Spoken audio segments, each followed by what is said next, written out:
Hi there, everybody. This is Jeremy Siskind. Welcome to my new space. We still have some decorating to do, but I hope you like it. And if you like it, help support the decorating by buying my Jazz Piano Fundamentals books. There's 3 volumes now, 3. And playing solo jazz piano now in its beautiful 2nd edition with a red heading.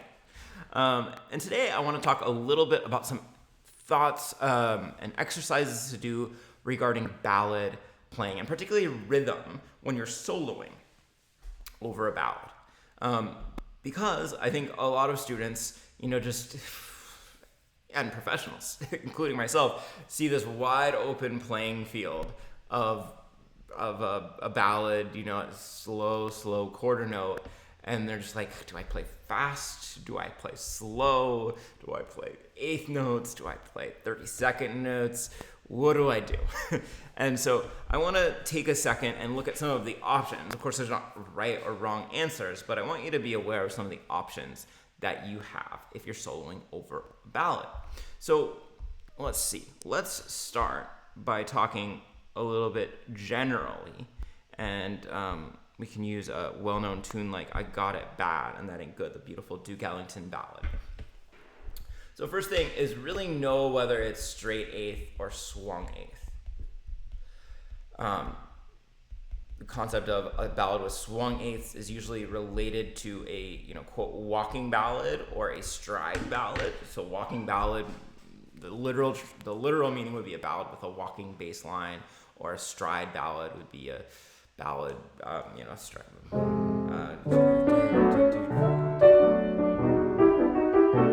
Right, or a walking ballad would be just like basically really slow swing.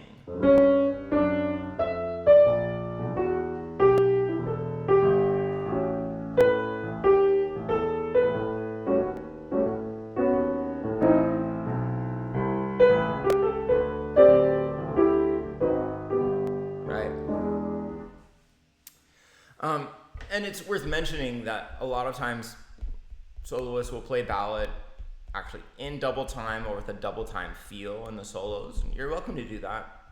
I had a professor in college, Clay Jenkins, who was really against playing double time feel on ballads. And I think I understand why. That, if you're telling somebody that you love them through this song, then it's not all of a sudden, oh, hey, I love you at this tempo too. You want to be direct and honest throughout. So take that opinion or leave it. Now, I think it's easy to misunderstand when we think about straight 8ths. And that's the kind of ballad I'm going to be focused on, because I think that's a little bit more challenging and a little bit new. So straight 8ths, of course, means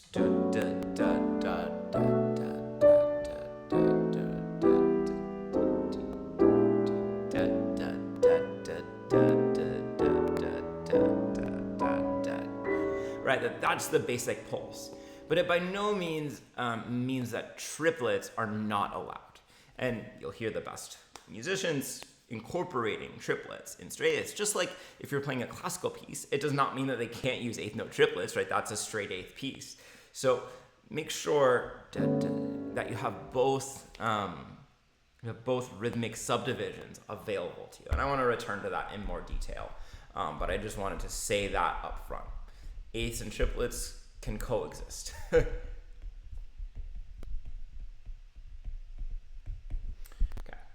And then the next thing that you need to know or think about is will my ballad solo be really, truly in time, with the beat? You're probably thinking, obviously, yes, or more gestural expressive, playing over the beat. Sometimes this is an illusion that things sound like they're over the beat, whereas they really are within the beat. But, think about playing a ballad solo. Here's, really in time with the beat.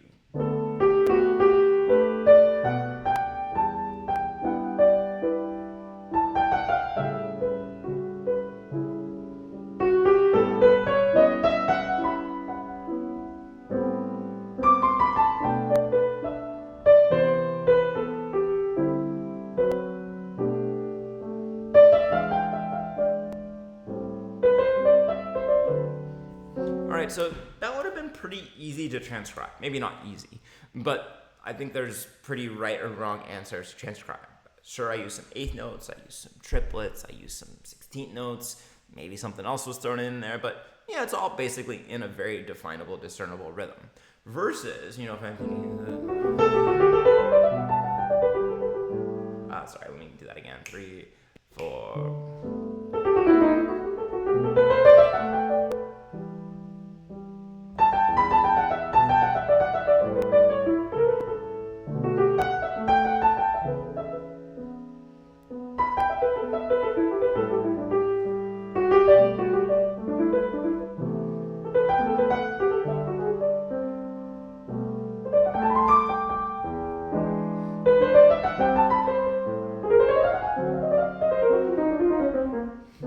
So probably really good transcribers could transcribe that.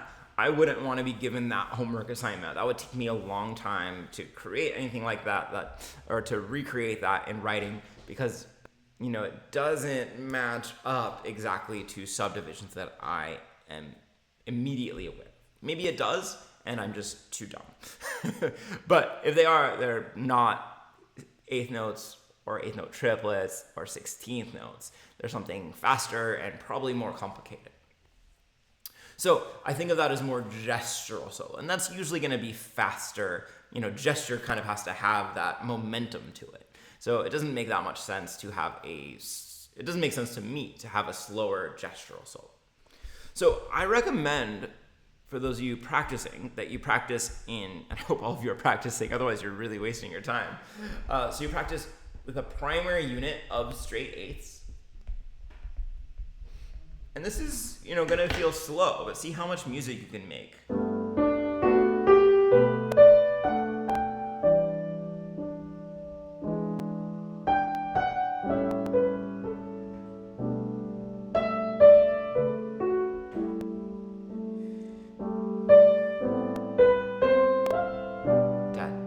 Can you hear those straight A's?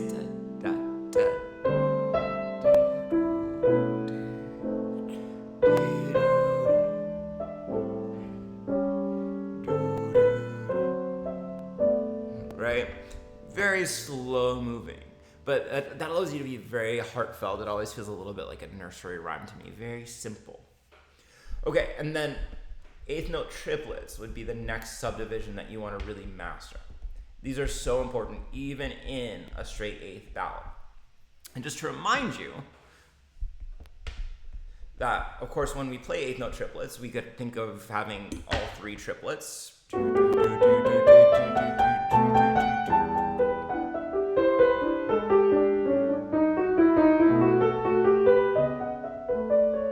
Right? We could think about having just 2 out of the 3 of the triplets. So it could be da da da da da da da da or da da da, which sounds like swing.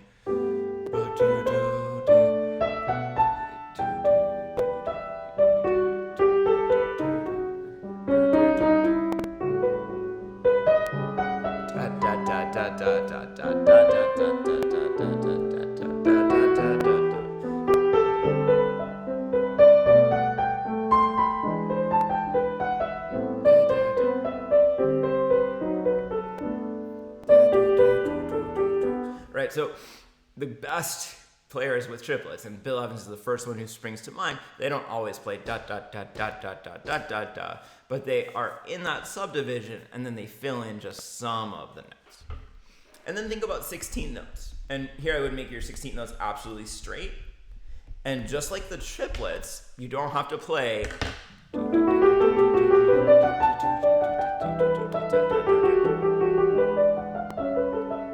there's a time and a place for that, but remember there's so many different ways to introduce that 16th note subdivision, right? It could be da da da da da da da or da da da da da da da da or da da da da, right?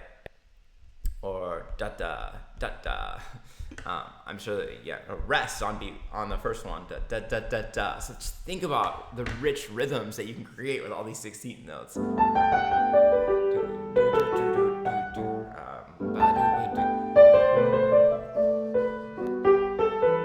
Da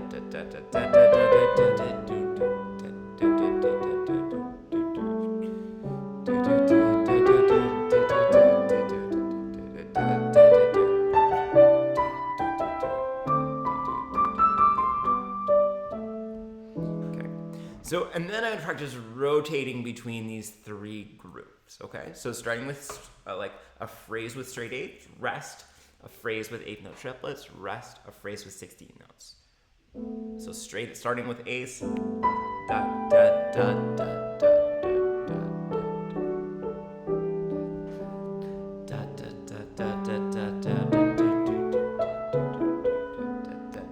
Now 16ths.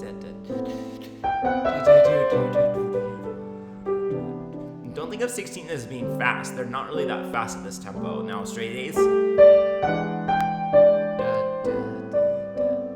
Triplets.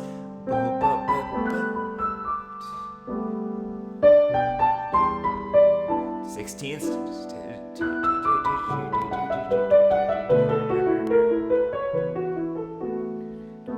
Straight eighths.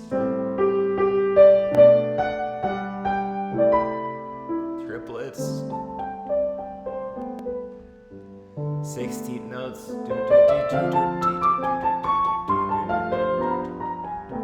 Right.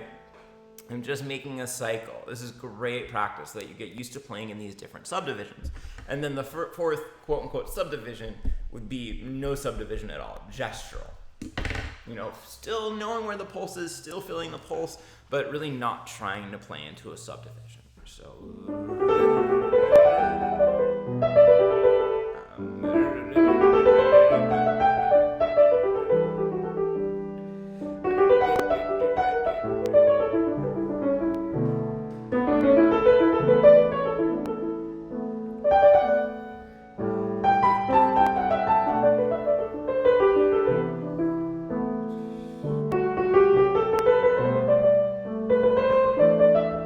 Watch what's going to happen right here.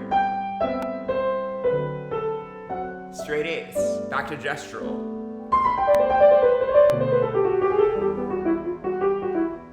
Now eighth note triplets.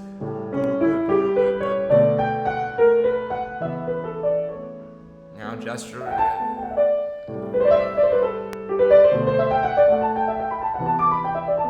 Now 16ths.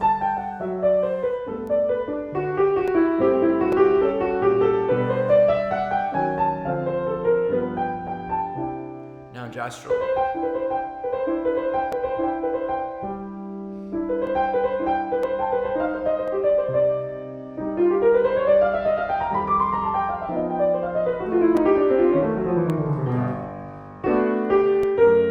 Eighth notes. Eighth note triplets. 16 notes.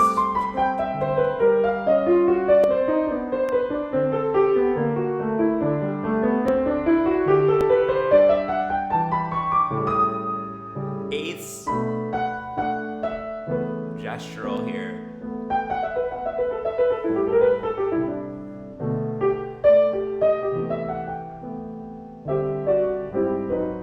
Okay, so you can mix those styles however you want, and having all four different subdivisions, and I'm sure there's more subdivisions than that, but these four to me are really kind of your bread and butter. Those are going to be really important to having a good ballad solo at a slow tempo.